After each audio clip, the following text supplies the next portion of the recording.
नमस्कार। आज की बात में आपका स्वागत है। आज अरविंद केजरीवाल के लिए एक नई आफत सामने आई।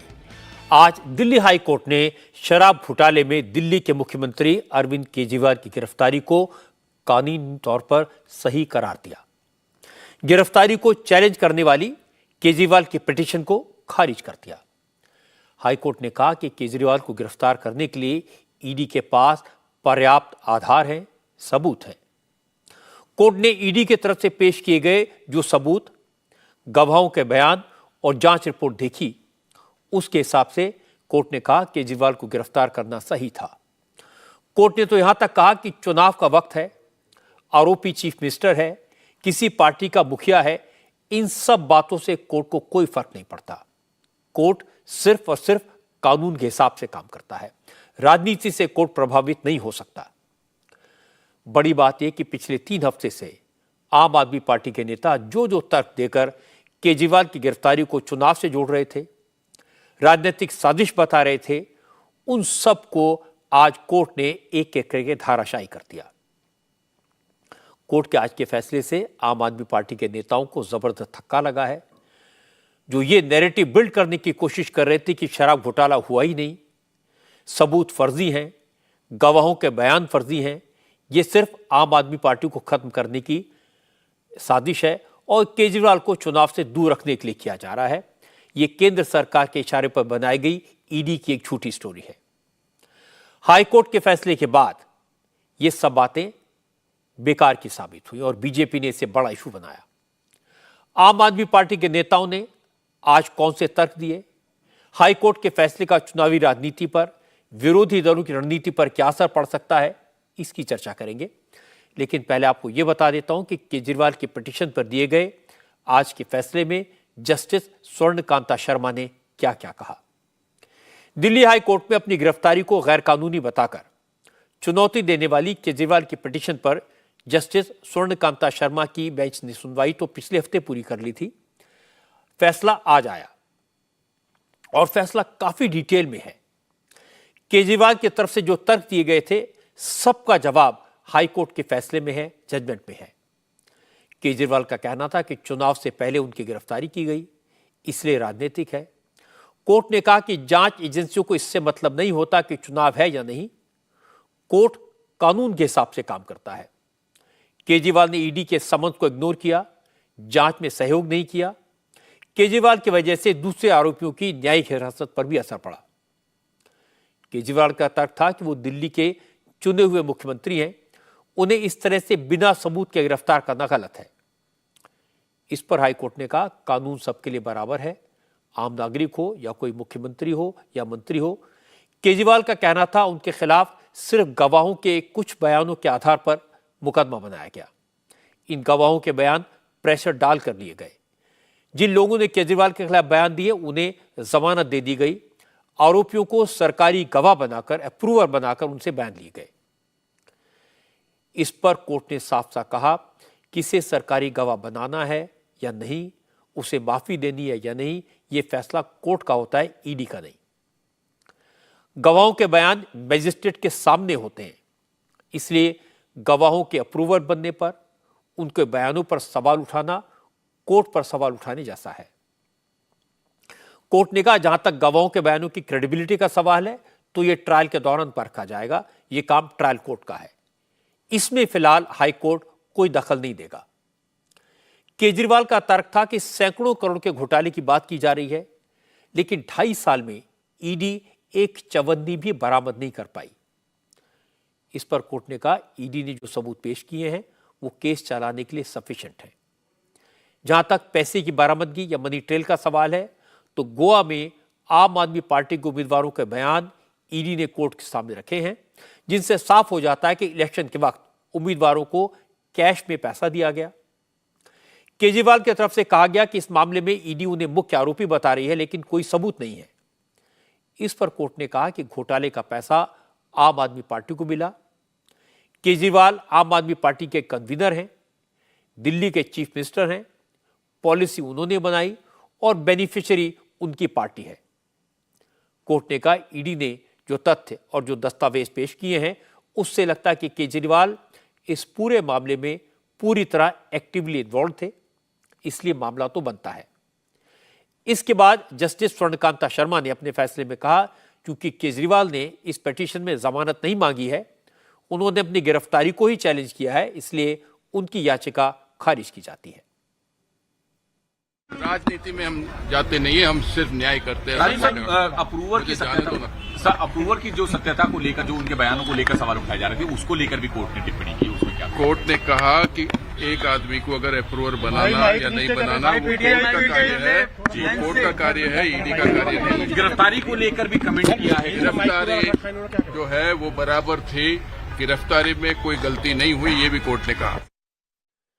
क्योंकि हाईकोर्ट ने केजरीवाल के सारे तर्क खारिज कर दिए, आम आदमी पार्टी के नेता जो दावे करके माहौल बना रहे थे, उन सबको सियासी बताकर किनारे कर दिया, तो बीजेपी ने तुरंत रिएक्ट किया। बीजेपी के प्रवक्ता सुधांशु त्रिवेदी ने कहा, आज अदालत के फैसले से साबित हो गया कि केजरीवाल ने न सिर्फ शराब नीति बनाई, बल्कि इसके बाद उन्होंने घोटाला करके पैसे कमाए और उसका गैर कानूनी तरीके से इस्तेमाल भी किया। सुधांशु त्रिवेदी ने कहा कि ईडी ने कोर्ट में जो सबूत पेश किए, उससे अरविंद केजरीवाल की कट्टर ईमानदारी का नकाब उतर गया।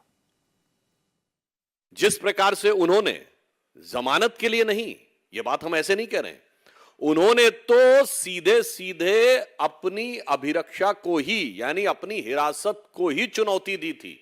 अहंकार यह था कि मुझे छूट नहीं चाहिए, मुझे दूसरे को गलत साबित करना, इसलिए मैंने कहा कि वह अहंकार चूर चूर हो गया है। उन्होंने तो सीधे यह कहा था कि अरेस्ट ही इलीगल है, यानी वो जमानत मांग ही नहीं रहे थे, और इतनी बड़े अहंकार के साथ वो आगे बढ़ने का प्रयास कर रहे थे। स्पष्ट रूप से कोर्ट कह रहा है कि जो साक्ष्य दिए गए उससे प्रतीत होता है कि वह नीति बनाने में बाकायदा कंस्पायर्ड द एक्साइज पॉलिसी, और फिर लिखा हुआ है was involve in the formulation of the excise policy and use the proceed of crime, यानी वो नीति निर्धारण में मुख्य कर्ता धर्ता थे और उससे प्राप्त चीज को अवांछित आपराधिक चीजों में प्रयोग किया गया। तथ्यों के कठोर धरातल पर आम आदमी पार्टी का अहंकार चकनाचूर हो गया है। स्वघोषित कट्टर ईमानदार का किरदार धारदार तथ्यों के साथ पूरी तरह तार तार हो गया है। यह सामान्य बात नहीं है। लेकिन आम आदमी पार्टी खामोश नहीं बैठी। पार्टी की तरफ से सौरभ भारद्वाज, जसमीन शाह से लेकर संजय सिंह तक सबने प्रेस कॉन्फ्रेंस करके कोर्ट के फैसले पर पार्टी का बचाव किया। संजय सिंह हालांकि दिल्ली में नहीं थे, वो पंजाब में गए थे। उन्होंने कोर्ट का फैसला आने के बाद चंडीगढ़ से बयान दिया।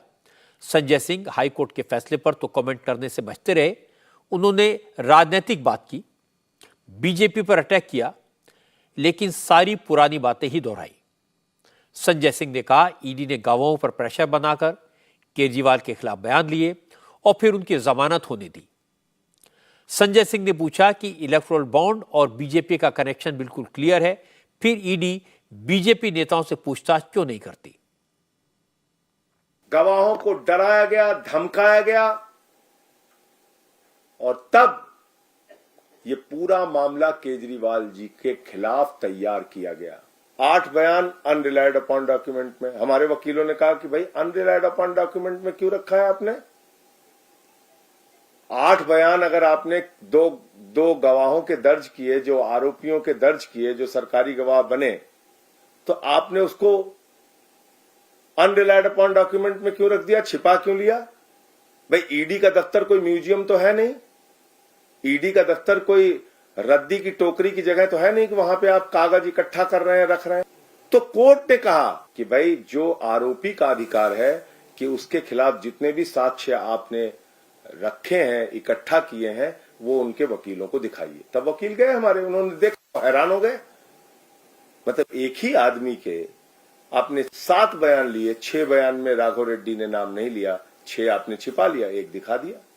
मैं पूछना चाहता हूं भारतीय जनता पार्टी के लोगों से, मैं पूछना चाहता हूं हिंदुस्तान की राजनीति में आजादी के बाद से लेकर अब तक की सबसे भ्रष्ट पार्टी भारतीय जनता पार्टी से और बीजेपी की सरकार से, क्या आप मुझे जरा बताइए कि जब 60 करोड़ का सीधा मनी ट्रेल तुम्हारे खिलाफ मिल गया तो तुम्हारे नेताओं से पूछताछ ईडी और सीबीआई क्यों नहीं कर रही? संजय सिंह के इस आरोप का जवाब सुधांशु त्रिवेदी ने दिया। सुधांशु त्रिवेदी ने कहा, केजरीवाल के खिलाफ तो उन्हीं की पार्टी के कैंडिडेट ने गवाही दी। उन्हीं की पार्टी के कैंडिडेट ने बताया कि शराब घोटाले में पैसा गोवा के इलेक्शन में खर्च हुआ। अब तो केजरीवाल को पाई पाई का हिसाब देना होगा। सुधांशु त्रिवेदी ने कहा कि करप्शन के खिलाफ मुहिम शुरू करके राजनीति में आए केजरीवाल 10 साल में ही बेनकाब हो गए। इंडिया अगेंस्ट करप्शन की अन्ना क्रांति से शुरू हुआ आंदोलन आज के में तब्दील हो गया है, यानी केजरी करप्शन क्रांति में तब्दील हो गया है। एक दशक के अंदर इतना बड़ा पराभव संभवतः भारत की राजनीति में कभी देखने को नहीं मिला होगा। आप उसमें राजनीति करना चाहते हैं क्योंकि आप लगातार 9 सम्मन डिले कर रहे थे, क्योंकि आपको पता था कि लोकसभा का चुनाव आने वाला, अनायास नहीं आने वाला था। इसका अर्थ यह हो गया कि आप न्यायिक प्रक्रिया को राजनीतिक दहलीज तक ले जाने का कार्य आप कर रहे थे। कोर्ट ने स्पष्ट कहा है, किसी भी प्रकार की राजनीतिक गतिविधि से न्यायिक प्रक्रिया प्रभावित होने वाली नहीं है। यानी जब उनके स्वयं के प्रत्याशी ने यह बयान दिया है कि उसको इस प्रकार का धन इस स्रोत से प्राप्त हुआ है, तो यह प्रथम दृष्टया इस संदेह की पुष्टि करता है कि पैसा कहां से आया। जो कहते थे चवन्नी नहीं मिली, अब चवन्नी नहीं, वो करोड़ों का ट्रेल मिल रहा है। इन पार्टियों का चेहरा और चरित्र पूरी तरीके से उजागर हो गया है, जब यह साफ साफ कहा जा सकता है कि आज जो कुछ हुआ है, इसने भारत की राजनीति में नई राजनीति के प्रयोग का छलावरण लेकर जो लोग आते हैं, उनकी अंदरूनी हकीकत क्या होती है, यह पूरी तरीके से आज साफ साफ सबके सामने आ गया है। मैं आपको आम आदमी पार्टी का पक्ष एक बार फिर सुनवा देता हूं। हाईकोर्ट का फैसला आने के बाद आम आदमी पार्टी ने वही इल्जाम लगाए जो केजरीवाल कोर्ट में कह चुके हैं। दिल्ली सरकार के मंत्री सौरभ भारद्वाज ने कहा, यह पूरा मामला एक राजनीतिक साजिश है ताकि आम आदमी पार्टी को कुचला जा सके। सौरभ भारद्वाज ने कहा कि हाईकोर्ट के फैसले को आम आदमी पार्टी सुप्रीम कोर्ट में चैलेंज करेगी। अब तक हम सब ने देखा है, हजारों करोड़ की बात थी, फिर सैकड़ों करोड़ की बात थी, फिर 100 करोड़ की बात थी। बातें तो करोड़ों की हो रही हैं। किसी भी जगह पे अब तक ईडी या सीबीआई को 1 रुपए की भी गैर कानूनी रिकवरी नहीं हुई, 1 रुपए की भी। ये कहा जा सकता है ये पूरा का पूरा मामला फर्जी सबूतों और झूठे गवाहों पे आधारित है। इसका आधार ही झूठ है। ये बात कही जा सकती है कि ये पूरा का पूरा मामला मनी लॉन्ड्रिंग का नहीं, ये मामला हिंदुस्तान के इतिहास का सबसे बड़ा राजनीतिक षड्यंत्र है। आज जो फैसला हाई कोर्ट का आया है, कोर्ट है, कोर्ट के इंस्टीट्यूशन है, इंस्टीट्यूशन का हम सम्मान करते हैं और हम सम्मान पूर्वक ये कहना चाहते हैं कि हम इस फैसले से सहमत नहीं है और इस फैसले के खिलाफ हम सुप्रीम कोर्ट जाएंगे और सुप्रीम कोर्ट के अंदर अपनी बात रखेंगे। अरविंद केजरीवाल के केस में आज का हाईकोर्ट का फैसला देखने के बाद लगता है कि उनका जेल से निकलना अब मुश्किल होगा। केजरीवाल को लंबे समय तक जेल में रहना पड़ सकता है, क्योंकि हाईकोर्ट ने आज कहा कि केजरीवाल शराब घोटाले में इन्वॉल्व हैं। उन्होंने किकबैक लिए और रिश्वत के पैसे का इस्तेमाल गोवा में चुनाव के लिए किया। अब केजरीवाल की पार्टी के नेता इस मामले को राजनीति से प्रेरित नहीं बता पाएंगे। ये नहीं कह पाएंगे कि ईडी ने फर्जी केस तैयार किया। ये नहीं कह पाएंगे कि गवाहों पर प्रेशर डालकर बयान दिलवाए, कोई पैसा बरामद नहीं हुआ, कोई सबूत नहीं है और केजरीवाल का इसमें कोई रोल नहीं है। और ये कि केजरीवाल की गिरफ्तारी उन्हें चुनाव से दूर रखने के लिए की गई। इन सारी बातों को आज कोर्ट ने गलत बता दिया। मैंने आपको डिटेल में बताया कि कैसे केजरीवाल ने कहा कि इस मामले में केजरीवाल एक्टिवली इन्वॉल्व थे। हाईकोर्ट ने कहा कि बेनिफिशियरी आम आदमी पार्टी है। इसका मतलब यह कि आम आदमी पार्टी की मान्यता पर भी मुसीबत आ सकती है। और यह सही है कि अपराधी कौन है, इसका फैसला तो ट्रायल कोर्ट से होगा, तब पता चलेगा कि कौन करप्ट है कौन नहीं। पर यह मामला सिर्फ एक क्राइम का नहीं है, यह पॉलिटिकल पार्टी से, एक सरकार से जुड़ा मामला है, एक ऐसे लीडर से जुड़ा है जो अपने आप को एक ऑल्टरनेटिव लीडर के तौर पर प्रोजेक्ट करता रहा है। इसीलिए मुझे लगता है कि केजरीवाल ने इस केस को पहले दिन से ही ठीक से हैंडल नहीं किया। जब केजरीवाल को पहला समन मिला तो उन्हें सीना तानकर ईडी के सामने जाना चाहिए था।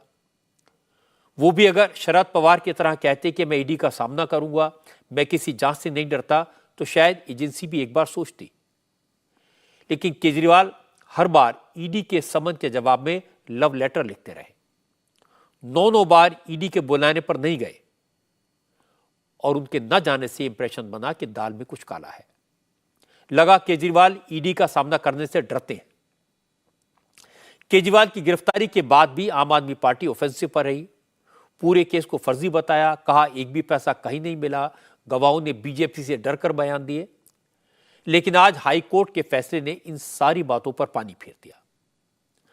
आम आदमी पार्टी का तर्क था कि ये सारे आरोप अप्रूवर बने गवाहों के बयानों के आधार पर लगाए गए और ये गवाह बीजेपी से मिले हुए हैं।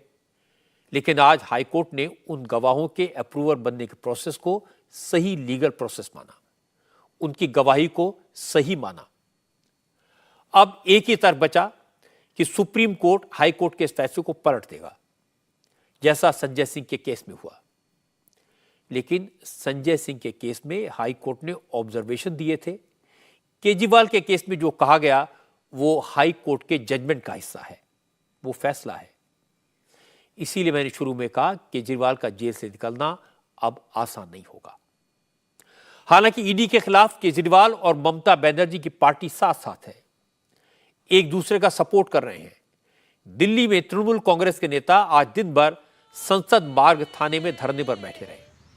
असल में कल ममता की पार्टी के सांसद चुनाव आयोग के दफ्तर के बाहर प्रोटेस्ट कर रहे थे। ट्रैफिक जाम कर दिया था, इसलिए पुलिस ने सबको हिरासत में ले लिया। लेकिन कुछ ही घंटों के बाद उन्हें छोड़ दिया गया। लेकिन डेरेक ओब्रायन, डोला सेन, शांतनु सेन समेत करीब 10 नेता पुलिस स्टेशन में डटे रहे। उनका कहना था पुलिस ने उन्हें रात में 12 बजे के बाद हिरासत से छोड़ा तो वो कहां जाते। लेकिन पुलिस का दावा है कि तृणमूल कांग्रेस के नेताओं को शाम 6 बजे ही रिहा कर दिया गया था। लेकिन इन लोगों ने जाने से इनकार कर दिया और थाने में बैठकर वहीं नारेबाजी शुरू कर दी।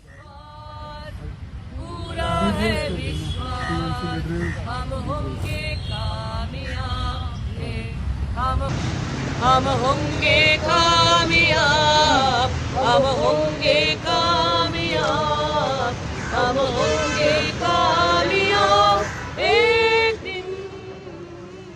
ये कल जो 144 धारा के चलते हुए जो रोड ब्लॉक की थी, प्रोटेस्ट किया था, उसको रिमूव करने के लिए इनको डिटेन किया गया था। कल शाम को इनको फ्री कर दिया गया है। ये अपनी फ्री विल से यहाँ बैठे हुए हैं। उसके बाद में अपना जा रहे हैं, खाना खा रहे हैं, बाहर जा रहे हैं, वापस आ रहे हैं। अभी भी 2-3 लोग इनके बाहर हैं और वो खाना खाने या नहाने बाहर गए हैं और फिर वापस आके यहाँ पे बैठेंगे। हमारी तरफ से पूर्णतः फ्री है, जाना चाहें तब जा सकते हैं। हाँ, इनके 5 MP और 4 XMP, ऐसा कुछ 10-12 लोग हैं टोटल। मेरे हिसाब से पुलिस स्टेशन प्रेमाइस का यूज़ पॉलिटिकल पर्पज़ के लिए ना हो बेटर है, बट हमारी तरफ से कल शाम को इनको फ्री कर दिया गया था। जब चाहें तब जा सकते हैं। तृणमूल कांग्रेस के नेता पुलिस स्टेशन के परिसर में बैठकर गाने गा रहे थे, सरकार के खिलाफ नारे लगा रहे थे और दूसरी तरफ पुलिस की तरफ से बार बार अनाउंसमेंट किया जा रहा था कि वो लोग थाने से चले जाएं, उन्हें रिहा किया जा चुका है। फिर से बताया जा रहा है कि कल आपने इलेक्शन कमीशन ऑफ इंडिया के ऑफिस के सामने जो वॉल्यूशन किया था उसके रिगार्डिंग आपको कल डिटेन किया गया था। डिटेंशन के बाद कल शाम को ही आपको फ्री कर दिया गया था आईओ के द्वारा, लेकिन अभी तक आपने प्रेमिसेस को नहीं छोड़ा है। आप सभी सेट फ्री हैं। आपसे फिर से कहा जा रहा है कि आप थाना प्रेमिसेस को छोड़ दें और अपने गंतव्य स्थान के लिए निकल जाएं। मैं फिर से बताना चाहता हूं कि आपको कल शाम को ही सेट फ्री कर दिया था। आप स्वेच्छा से यहाँ बैठे हुए हैं। आप थाना प्रेमिसेस को छोड़ के थाने को खाली किया जाए। हालांकि तृणमूल सांसद डोला सेन ने पुलिस के दावों को झूठ बताया और कहा कि उन्हें अभी भी हिरासत में रखा गया है, जाने नहीं दिया जा रहा। कोई मीडिया को पता है अगर इलेक्शन कमीशन के सामने 144 था तो ये है नजदीक वाले पुलिस स्टेशन। डोला सेन ने कहा कि पहले तो मंदिर बाग थाने ले जाने के नाम पर उन्हें 1.5 घंटे तक दिल्ली की सड़कों पर घुमाया गया, मंदिर बाग थाने लाकर रखा गया। हालांकि डोला सेन ने माना कि पुलिस ने उन्हें रात में 12 बजे ये बता दिया था कि उनकी हिरासत खत्म हो गई है, वो थाने से जा सकते हैं। डोला सेन ने कहा कि रात में 12 साढ़े 12 बजे वो कहाँ जाते, लेकिन सुबह से पुलिस ने गेट बंद कर रखा है, तो टीएमसी के नेता क्या उड़कर थाने से बाहर जाए? तो 12:30 के बाद स्वतंत्र होके हम कहाँ जाएंगे आप बताइए? मोदी जी की तरह उनकी पुलिस भी झूठ बोल रहे हैं कि वो छुटकारा काल ही शाम को दिया। अरे लाया तो 7 बजे, 6 बजे कैसे दिया? दरवाजा बंद। अभी भी आप देख सकते हैं, हम बाहर से अंदर नहीं आ सकता, अंदर से बाहर नहीं जा सकता, और बार बार माइक में वो नौटंकी चल रहा है मोदी जी की पुलिस की तरफ से, हमको छुटकारा मिल गया, हम बेवजह इधर है, हम स्वतंत्र है। लेकिन हम एमपीओ तो उड़ना नहीं जानता कि स्वतंत्र बन के गेट बंद है, हम उड़ के चले जाएंगे।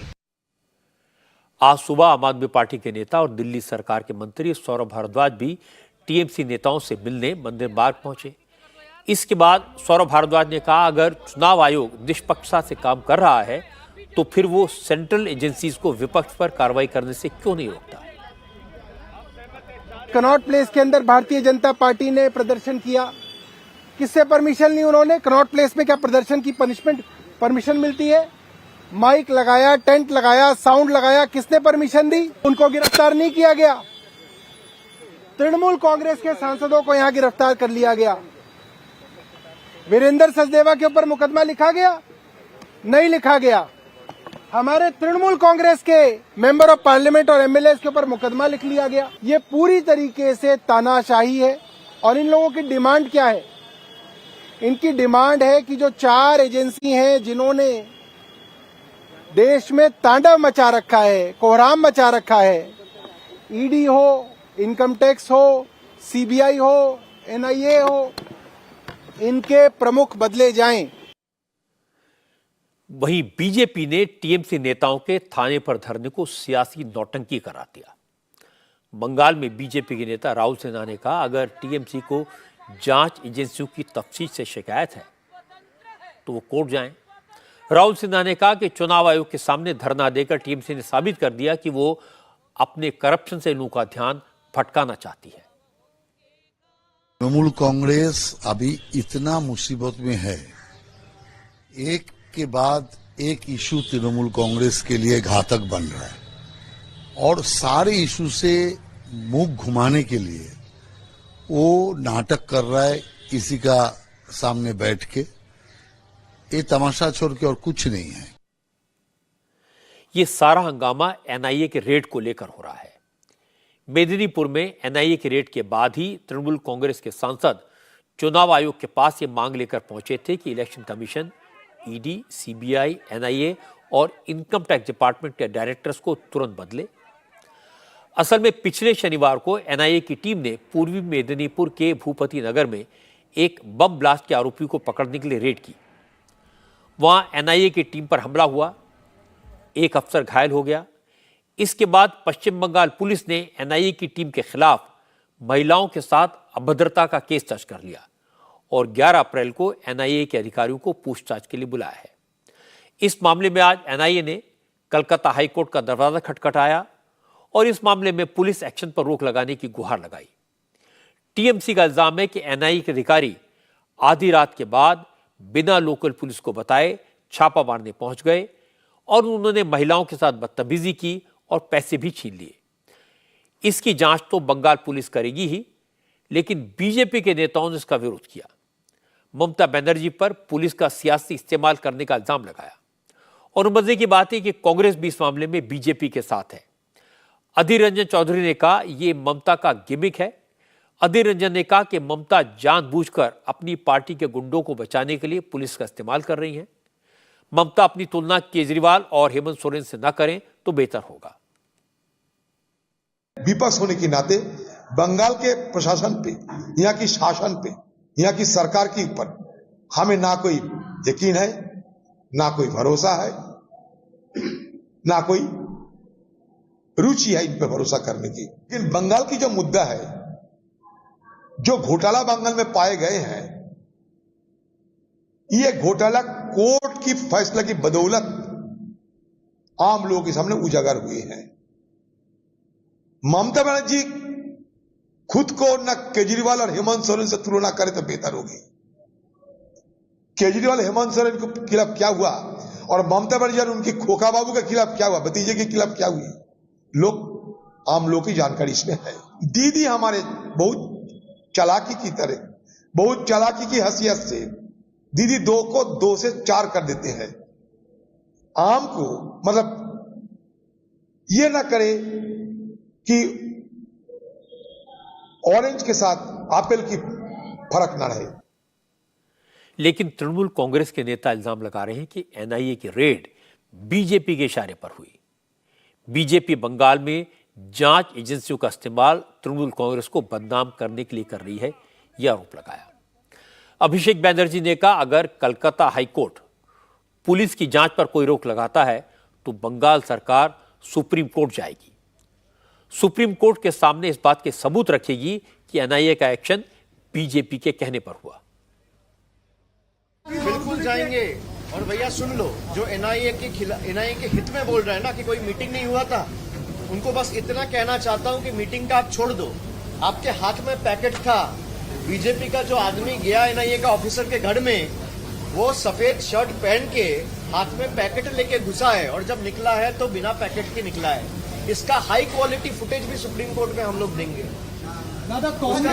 उसका हिम्मत है तो फिर उसको जो बोलना है वो कोर्ट में बोले। वैसे अभिषेक बैनर्जी की कॉन्स्टिट्यूंसी से एक और बड़ी खबर आई। डायमंड हार्बर में कल रात जबरदस्त हंगामा हुआ, पत्थरबाजी हुई, आगजनी हुई। पता यह लगा कि कल बीजेपी के कार्यकर्ता डायमंड हार्बर के कालागाछिगा इलाके में धार्मिक जुलूस निकाल रहे थे। इसमें भगवान राम और मां काली के भजन बजाए जा रहे थे। इसी दौरान कुछ लोगों ने इस धार्मिक जुलूस को रोकने की कोशिश की, ईद के लिए की गई सजावट का हवाला दिया। लेकिन जब बीजेपी कार्यकर्ताओं ने भजन बंद करने से इनकार कर दिया तो जुलूस पर पत्थर फेंके गए, मारपीट शुरू हो गई और कुछ ही देर में आगजनी हुई। हालांकि बंगाल पुलिस का दावा है कि यह कोई बड़ा मामला नहीं है। 2 पक्षों में विवाद हुआ, पुलिस ने तुरंत मौके पर पहुंचकर मामले को शांत करा दिया। किसी तरह की आगजनी या टेंशन की खबरें गलत हैं। लेकिन बीजेपी का दावा है कि डायमंड हार्बर में धार्मिक जुलूस पर हुए हमले में उसके 10 से ज्यादा कार्यकर्ता घायल हुए हैं। लेकिन बंगाल की पुलिस इस मामले को दबाने की कोशिश कर रही है। सुधांशु त्रिवेदी ने कहा, ममता के राज में बंगाल की स्थिति तो बिहार में लालू के जंगल राज से भी बदतर हो गई है। बहुत गंभीर बात यह है कि उतने बड़े ब्लास्ट के आरोपियों में को जब गिरफ्तार करने के लिए एनआईए की टीम जाती है तो पहले ईडी पे हमला हो चुका होता है और अब एनआईए पे हमला होता है। उसके बाद मुख्यमंत्री किस प्रकार का बयान देती हैं कि साहब वो आधी रात में आए थे बगैर पुलिस को बताए हुए, जबकि मिदनापुर पुलिस के एसपी ने साफ कहा कि वो सवेरे आए थे, पुलिस को बता कर गए थे। और उससे ज्यादा दुखद ये है, ये ममता जी की निर्ममता की पराकाष्ठा है कि वो कहती वो चॉकलेट बम था, जबकि उसमें जो शव के टुकड़े हैं वो कई 100 मीटर दूर तक मिले, जिसमें उनका एक कार्यकर्ता भी मारा गया है। तृणमूल कांग्रेस की सरकार के अंडर में मैं कह सकता हूं कि जो परिस्थितियां हैं वो लालू प्रसाद यादव जी के शासनकाल के बिहार और समाजवादी पार्टी के शासनकाल के उत्तर प्रदेश से ज्यादा बुरी स्थितियां सुनियोजित और व्यवस्थित हिंसा के द्वारा पश्चिम बंगाल में हो रही हैं। लेकिन तृणमूल कांग्रेस ने डायमंड हार्बर की घटना को बीजेपी का शगुफा बताकर खारिज करने की कोशिश की। तृणमूल कांग्रेस के नेता कुणाल घोष ने कहा, चूंकि बीजेपी को डायमंड हार्बर में अभिषेक बैनर्जी के खिलाफ कोई कैंडिडेट नहीं मिल रहा है, इसलिए माहौल बनाने के लिए बीजेपी इस तरह के हथकंडे अपना रही है। अमित मालव्य वो कम्युनल टेंशन को प्रोवोक कर रहे हैं। वो जानते हैं भाजपा यहाँ पर हारने वाला है। वो भाजपा जो कर रहे हैं वो वोट धर्म के नाम पर पोलराइज करने के लिए इतना घटिया कैंपेन वो स्टार्ट किया। तो डायमंड हार्बर में अभी तक तो अभिषेक बनर्जी के खिलाफ कोई कैंडिडेट नहीं मिला उनको, तो अमित मालव्य जी कृपा करके एआई कैंडिडेट दे दीजिए। जो भी देंगे अभिषेक बनर्जी 4 से 5 लाख वोट से ज्यादा डिफरेंस में डायमंड हार्बर में जीतने वाला है। तो इस डर से भाजपा का कोई खड़ा ही नहीं हो चा रहा है। और 2-1 है वो पब्लिसिटी के लिए नाम आ रहा है, वो तो जमानत चला जाएगा। बंगाल में चुनाव के वक्त हिंसा कोई नई बात नहीं है। 2019 में चुनाव से पहले इसी तरह डायमंड हार्बर में जबरदस्त हिंसा हुई थी। उस वक्त भी एक धार्मिक प्रोसेशन पर हमला हुआ था। अब फिर चुनाव हो रहा है, नवरात्र शुरू हो गए हैं, रामनवमी आने वाली है, और अगर ऐसे वक्त में कम्युनल टेंशन होती है तो मामला सियासी बनेगा, पोलराइजेशन होगा। ममता ने 2 दिन पहले बांकुरा की रैली में कहा था कि रामनवमी आने वाली है, बीजेपी गड़बड़ कर सकती है, लेकिन जो भी दंगा करेगा उसे किसी कीमत पर बख्शा नहीं जाएगा। और उसके बाद डायमंड हार्बर में गड़बड़ हुई। इसलिए बीजेपी के नेता पूछ रहे हैं, ये संयोग है या ममता का प्रयोग है? वैसे भी बीजेपी राम मंदिर को इस चुनाव का बड़ा इशू बना रही है। आज प्रधानमंत्री नरेंद्र मोदी ने कैंपेनिंग के दौरान रामलला की बात की, सनातन की शक्ति की बात की। मोदी ने आज 3 राज्यों के 3 शहरों में चुनावी कैंपेन किया। यूपी के पीलीभीत और मध्य प्रदेश के बालाघाट में मोदी ने चुनावी जनसभाएं की, और उसके बाद चेन्नई में उन्होंने एक बड़ा रोड शो किया, जिसमें मोदी को देखने के लिए सड़क के दोनों तरफ हजारों लोगों का हुजूम इकट्ठा था। चेन्नई के लोगों ने प्रधानमंत्री मोदी पर फूलों की बारिश की और मोदी मोदी के नारे भी लगाए। इससे पहले मोदी आज सुबह यूपी के पीलीभीत पहुंचे। चूंकि आज चैत्र नवरात्रि का पहला दिन था, प्रधानमंत्री मोदी खुद शक्ति के उपासक हैं, मां दुर्गा पर उनकी गहरी आस्था है, इसलिए उन्होंने अपने भाषण की शुरुआत इसी से की। मोदी ने कहा कि वो शक्ति स्वरूपा माताओं, बहनों और बेटियों को नमन करते हैं, लेकिन इंडिया अलायंस के नेताओं ने शक्ति का खात्मा करने के लिए उसे उखाड़ फेंकने की कसम खाई है, और उन्होंने सनातन धर्म का बार बार अपमान किया है। आज नवरात्रि के पहले दिन, शक्ति की पूजा के पहले दिन, मैं देश को ये भी याद दिला रहा हूं कि कैसे इंडी गठबंधन ने शक्ति को खत्म करने की सौगंध खाई है। आज देश भर में जिस शक्ति की पूजा हो रही है, उस शक्ति का कांग्रेस ने घोर अपमान किया है। जिस शक्ति के आगे हम शीश झुकाते हैं, उस शक्ति को उखाड़ फेंकने की बात ये कांग्रेस के नेता कर रहे हैं। शक्ति का कोई भी उपासक इंडी गठबंधन को इस अपमान के लिए माफ नहीं करेगा। माफ करेगा क्या? माफ करेगा क्या? इसके बाद प्रधानमंत्री मोदी ने अयोध्या के राम मंदिर का जिक्र किया। कहा, जब से अयोध्या में भगवान राम का भव्य मंदिर बना है, हर कोई खुश है। पीलीभीत के लोगों ने भी अयोध्या में रामलला के लिए भेंट के तौर पर बांसुरी भेजी थी। देश के तमाम लोगों ने चंदा देकर राम मंदिर के निर्माण में अपना योगदान दिया। लेकिन कांग्रेस के लोगों को राम के नाम से इतनी नफरत है कि उन्होंने प्राण प्रतिष्ठा का न्योता ठुकराया, और कांग्रेस के जो नेता अयोध्या गए उन्हें पार्टी से निकाल दिया। सपा कांग्रेस के इंडी गठबंधन को भारत की विरासत की परवाह भी नहीं है। इन इंडी गठबंधन वालों को राम मंदिर के निर्माण से पहले भी नफरत थी और आज भी नफरत है। चलो भाई, आपने मंदिर बनने से रोकने के लिए अदालत में जो करना था कर लिया। आपने मंदिर न बने इसके लिए लाख कोशिश कर ली, लेकिन जब देश की जनता ने पाई पाई देकर के इतना भव्य मंदिर बना दिया, जब मंदिर वालों ने आपके सारे गुनाह माफ करके आपको प्राण प्रतिष्ठा के कार्यक्रम में सम्मानपूर्वक निमंत्रित किया, लेकिन आपने प्राण प्रतिष्ठा के निमंत्रण को ठुकरा दिया, आपने प्रभु राम का अपमान कर दिया।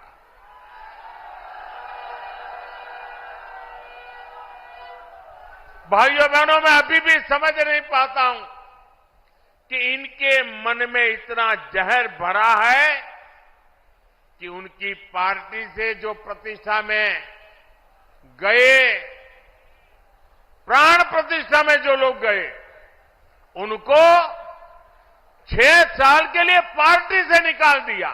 कोई राम की पूजा करे इसलिए पार्टी से निकाल दो, एक ऐसी पार्टी है भाई? ये पाप करने वालों को कभी भूलिएगा नहीं भाई बहनों। पीलीभीत के बाद मोदी मध्य प्रदेश के बालाघाट पहुंचे। बालाघाट में मोदी ने कांग्रेस की करप्शन का मुद्दा उठाया, गरीबों का पैसा लूटने का इल्जाम लगाया, आदिवासियों की अनदेखी का जिक्र किया और मोहन यादव की सरकार की तारीफ की।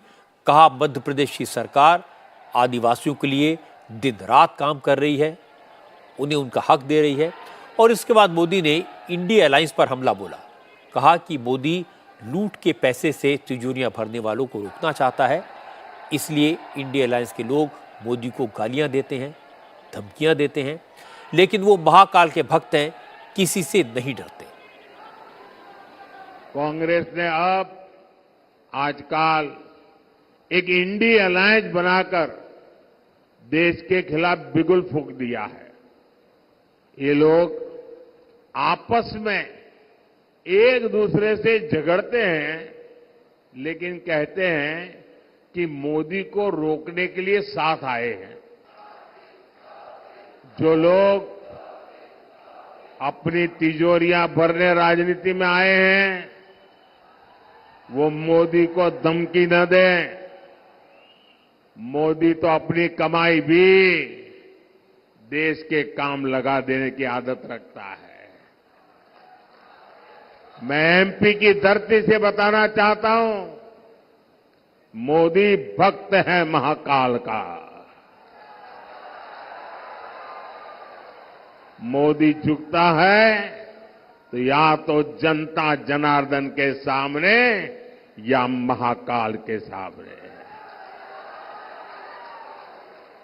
मैंने महाकाल से देश सेवा के लिए गालियां और अपमान को बर्दाश्त करना सीखा है, और मैंने देश विरोधी ताकतों को अंजाम तक पहुंचाना भी सीखा है। बालाघाट की ये धरती, रामपायली की ये भूमि जो भगवान राम के वनगमन से जुड़ी है, उन्हीं रामलला की जब प्राण प्रतिष्ठा होती है तो ये लोग मोदी को गाली देते हैं, और केवल मोदी को गाली दे तो समझ आता है इंडिया अलायंस के लोग सनातन धर्म को नष्ट करने की सौगंध खाकर इस चुनाव में उतरे हैं। क्योंकि मोदी ने आज महाकाल की बात की, शक्ति की उपासना की बात की, भगवान राम की बात की, कांग्रेस और उसके साथी दलों पर सनातन धर्म के अपमान का इल्जाम लगाया, तो पहला रिएक्शन कांग्रेस से आया। जयराम रमेश ने कहा कि बीजेपी सिर्फ भगवान राम का राजनीतिक इस्तेमाल करती है, बीजेपी राम के नाम पर वोटों का व्यापार करती है, जबकि कांग्रेस के नेता राम के पुजारी हैं। 22 जनवरी का समारोह राजनीतिक समारोह था, एक राजनीतिक व्यक्ति के लिए किया गया था। ये 70 साल से ये लंबा प्रोजेक्ट रहा है। हम राम के पुजारी हैं, वो राम के व्यापारी हैं।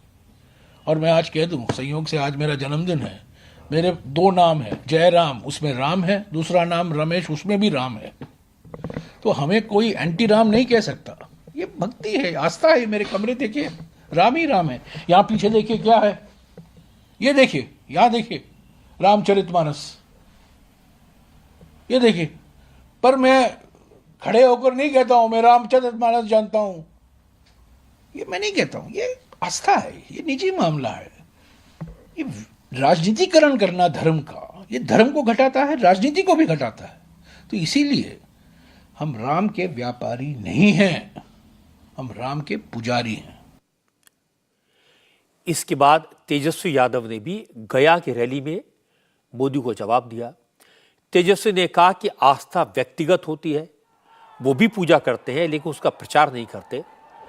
तेजस्वी ने कहा कि जो लोग उन्हें सनातन विरोधी कहते हैं उन्हें भगवान भी माफ नहीं करेंगे, इसलिए बीजेपी के इस प्रोपेगेंडा में फंसने की जरूरत नहीं है। शादी के बाद से 75 से मेरी माँ छठ बनाती है, नवरात्रि रखते हैं। लालू जी जैसा कोई होली खेलता था? अब बोलता है कि हम लोग सनातन धर्म नहीं, धर्म की राजनीति करते हो। भाजपा वाला बोलेगा हम हिंदू नहीं है तो हिंदू नहीं होंगे। तुम्हारे कहने से हमको भगवान देखो मन में होना चाहिए, साफ मन में होना चाहिए। भगवान तो हर जगह कन-कन में है, अभी भी है, कहीं भी है, लेकिन दिन रात गलत काम कीजिएगा, रात में राम राम लपटिएगा तो भगवान भला करेंगे? भला भी है भगवान करेंगे तो अच्छे लोगों को ना करेंगे, जो ईमानदार है, साफ सुथरा है। दिन भर बेईमान लोगों को नहीं ना साथ देंगे। खैर जो भी बात है, इस पे हमको ज्यादा टिप्पा टिप्पणी नहीं करना, तो इसलिए इन लोगों के बातों में चक्कर में नहीं पड़ना है। विरोधी दलों के ये नेता मोदी का मुकाबला क्यों नहीं कर पा रहे, इसे समझने की जरूरत है। जब नरेंद्र मोदी मां दुर्गा की उपासना की बात करते हैं तो उनकी बात में एक विश्वास झलकता है।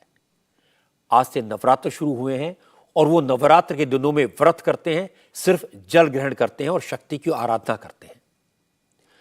इसी तरह जब नरेंद्र मोदी भगवान राम के मंदिर की बात करते हैं तो उसमें भी एक कन्विक्शन दिखाई देता है, क्योंकि अयोध्या में प्रभु राम का भव्य मंदिर तो सबके सामने है और आज राम मंदिर का असर गांव-गांव में है। इसीलिए इन मुद्दों पर विरोधी दल जब उन्हें घेरने की कोशिश करते हैं तो कमजोर नजर आते हैं। दूसरा इशू करप्शन के केसेस में विरोधी दलों के नेताओं को जेल भेजने का है। मोदी इस इशू को आजकल जोर शोर से उठाते हैं। उनका दावा है कि विरोधियों के अलायंस में जो लोग हैं उन्होंने देश को लूटा है और उन्हें जेल भेजने में कोई गलती नहीं है। लेकिन विरोधी दलों के कई नेता ऐसे हैं जिन्हें लगता है कि चुनाव के मौके पर दो मुख्यमंत्रियों को जेल में डालने से ऑपोजिशन को फायदा होगा। उन्हें यह भी लगता है कि केजरीवाल और हेमंत सोरेन को जेल में डालने से चुनाव का फोकस राम मंदिर से हटकर ईडी और सीबीआई पर आ जाएगा।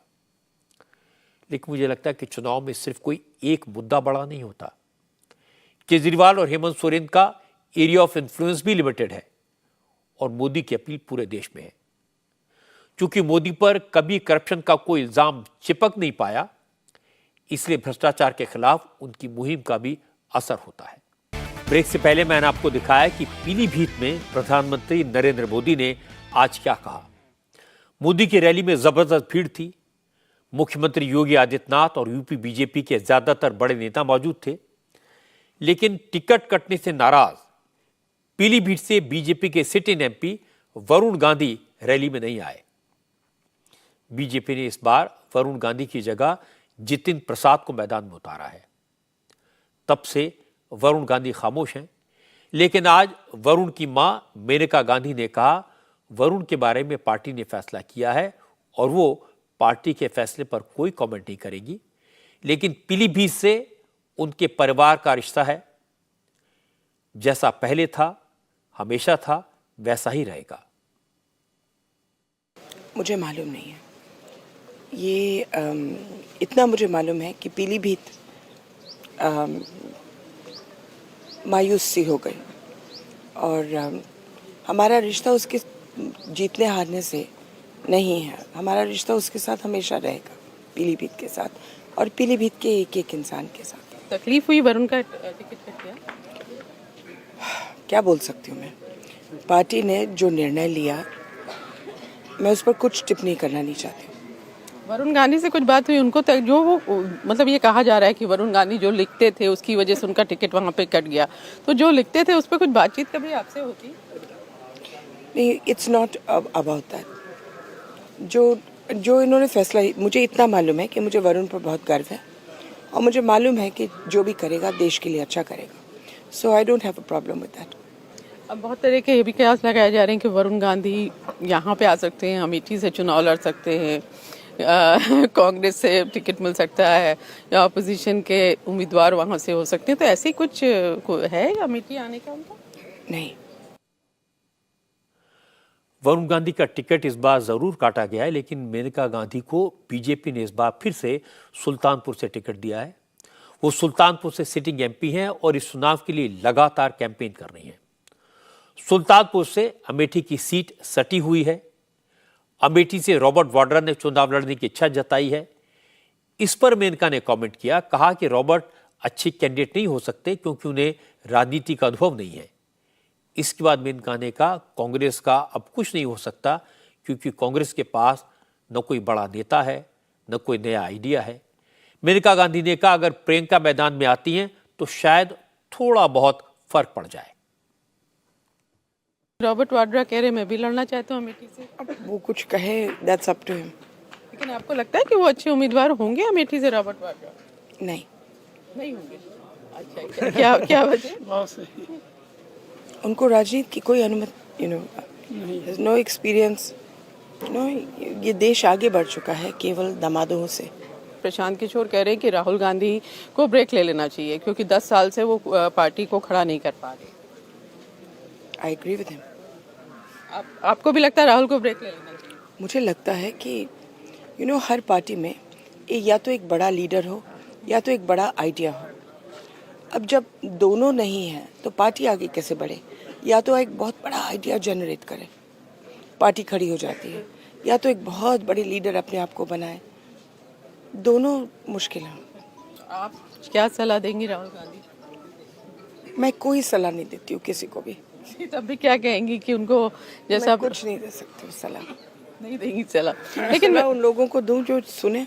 कि रायबरेली में गांधी परिवार का प्रियंका गांधी आ सकती हैं, वहाँ से चुनाव लड़ सकती हैं। रायबरेली बहुत सालों से उनकी दादी उनकी माँ लड़ रही थी, तो ज़रूर कोई असर होगा। लेकिन आएंगे तो असर होगा रायबरेली में? असर तो होगा ही। मेनका गांधी 40 साल से इलेक्टोरल पॉलिटिक्स में हैं। 1984 में पहले बार अमेठी से चुनाव लड़ी थी। उस समय इंदिरा गांधी के साथ सहानुभूति थी और मेनका गांधी चुनाव हार गई थी। फिर जनता दल के टिकट पर पीलीभीत से लड़ी और जीती। पीलीभीत से लगातार 4 बार उन्होंने चुनाव जीता, सांसद रही। मेनका जनता दल के टिकट पर जीती, निर्दलीय उम्मीदवार के तौर पर जीती और इसके बाद 3 चुनाव बीजेपी के टिकट पर जीत चुकी हैं। पीलीभीत के अलावा आंवला और सुल्तानपुर से भी चुनी गई हैं। इसीलिए मैं कहता हूं कि मेनका गांधी कुछ गिने चुने नेताओं में से हैं जो चुनाव लड़ना और जीतना बहुत अच्छी तरह जानती हैं। मेनका हमेशा नपे तुले शब्दों में बात करती हैं, इसलिए उन्हें घेरना आसान नहीं होता। अपने बेटे वरुण गांधी को टिकट न मिलने पर वो दुखी तो हैं, लेकिन अपना दुख पब्लिक में जाहिर नहीं होने दे रही। गांधी परिवार से उनकी चाहे जितनी कड़वाहट हो, उसके बारे में भी वो किसी तरह की अनसिविलाइज्ड भाषा का इस्तेमाल कभी नहीं करेंगी। इसीलिए मेनका गांधी ने इतने वर्षों से राजनीति में अपनी जगह परमानेंट बनाई हुई है। बयानबाजी करने वाले उनके बेटे वरुण गांधी बिल्कुल उल्टे हैं। बिना सोचे समझे लूज कमेंट करते हैं, कटाक्ष करते हैं, जिसका उन्हें नुकसान होता है और इस बार तो टिकट ही कट गया। अब बात करते हैं महाराष्ट्र के चुनाव की। महाराष्ट्र में महाविकास आघाड़ी की पार्टियों के बीच सीट शेयरिंग आज फाइनल हो गई। आज मुंबई में उद्धव ठाकरे की पार्टी के ऑफिस में शरद पवार, उद्धव ठाकरे, नाना पटोले, पृथ्वीराज चव्हाण, बालासाहब थोराट, संजय राउत, जयंत पाटिल, जितेंद्र आव्हाड जैसे महाविकास आघाड़ी के सारे नेता एक साथ एक मंच पर दिखाई दिए और सबने मिलकर ऐलान किया कि सीटों का बंटवारा हो गया है, मिलकर चुनाव लड़ेंगे। महाराष्ट्र की 48 सीटों में उद्धव की पार्टी को 21, कांग्रेस को 17 और शरद पवार की एनसीपी को 17 सीटों पर लड़ने को कहा गया है। सीटों के बंटवारे में कांग्रेस को सबसे ज्यादा नुकसान हुआ। सांगली और भिवंडी जैसी पार्टी की मजबूत सीटें शिवसेना और एनसीपी के खाते में चली गई। मुंबई में भी कांग्रेस को सिर्फ 2 ही सीटें मिल पाई। मुंबई साउथ सेंट्रल की सीट कांग्रेस को न मिलने पर कांग्रेस के नेता वर्षा गायकवाड़ आज की प्रेस कॉन्फ्रेंस में नहीं आई। इसे लेकर नाना पटोले ने सफाई दी, कहा मोदी को हराने के लिए कांग्रेस ने बड़ा दिल दिखाया है। सांगली और भिवंडी में कांग्रेस के कार्यकर्ता अगाड़ी के उम्मीदवारों की जीत पक्की करेंगे। उद्धव ठाकरे ने कहा सीटों पर चुनाव लड़ने की इच्छा सभी पार्टी की होती है, सभी नेताओं की और कार्यकर्ताओं की होती है, इसमें कुछ गलत नहीं है, लेकिन इस बार लड़ाई आर पार की है, इसलिए विनेबिलिटी का फैक्टर बहुत अहम है। इसके बाद उद्धव ने मोदी पर सीधा हमला किया। कल चंद्रपुर में प्रधानमंत्री नरेंद्र मोदी ने उद्धव की पार्टी को नकली शिवसेना कहा था। आज उद्धव ने इसका जवाब दिया, कहा कि बाला साहब ठाकरे बीजेपी को कमलाबाई कहते थे, लेकिन वो बीजेपी को भ्रष्ट जनता पार्टी कहते हैं। बीजेपी में भ्रष्टाचारियों की भीड़ है। मोदी जी महाराष्ट्र में आए थे और कल का योग, जैसे मैंने कहा कि ऐसा योग बहुत सालों के बाद आया। एक तो कल सूर्य ग्रहण था, अमावस भी थी और मोदी जी की सभा भी थी, तो इतना बुरा योग बहुत सालों के बाद शायद देश ने अनुभव किया है। उन्होंने जो बात कही नकली सेना की, धन उगारी पार्टी के एक नेता नरेंद्र मोदी जी है। सभी लोग जानते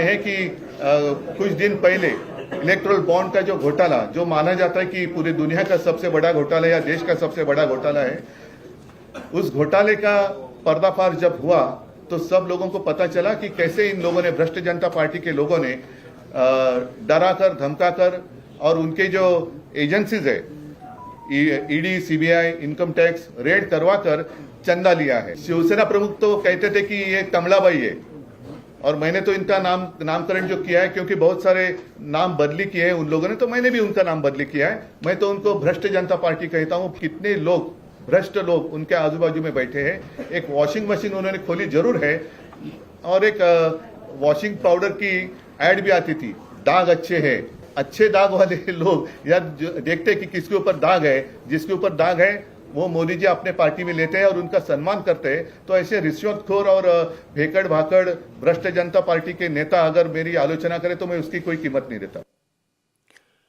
बड़ी बात है कि उद्धव ठाकरे को उनके भाई राज ठाकरे ने जवाब दिया। आज शाम को राज ठाकरे ने महाराष्ट्र में एनडीए को सपोर्ट करने का ऐलान किया। गुड़ी पड़वा के मौके पर हुई रैली में राज ठाकरे ने कहा उन्हें न राज्यसभा चाहिए, न विधान परिषद की सीट चाहिए। राज ठाकरे ने कहा कि महायुति को सपोर्ट करने के लिए उन्होंने कोई शर्त नहीं रखी है। उनकी पार्टी महायुति का समर्थन सिर्फ नरेंद्र मोदी को प्रधानमंत्री बनाने के लिए कर रही है, क्योंकि देश को एक गंभीर नेतृत्व की जरूरत है। राज ठाकरे की पार्टी लोकसभा चुनाव में हिस्सा नहीं लेगी। ठाकरे ने अपने कार्यकर्ताओं से कहा कि वो अब असेंबली इलेक्शन की तैयारी करें।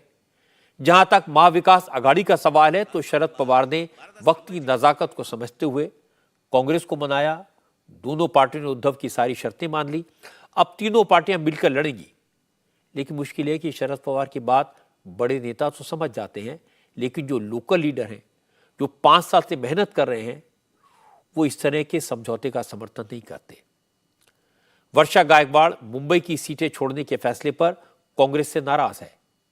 सीटों के बंटवारे के बाद कांग्रेस के प्रवक्ता ने राजू बागमारे तो कांग्रेस छोड़कर एकनाथ शिंदे की शिवसेना ज्वाइन कर ली। और बड़ी बात है कि महाराष्ट्र के बड़े नेता एकनाथ खड़से भी शरद पवार की पार्टी छोड़कर बीजेपी में शामिल हो गए। इससे महाविकास आघाड़ी को नुकसान होगा।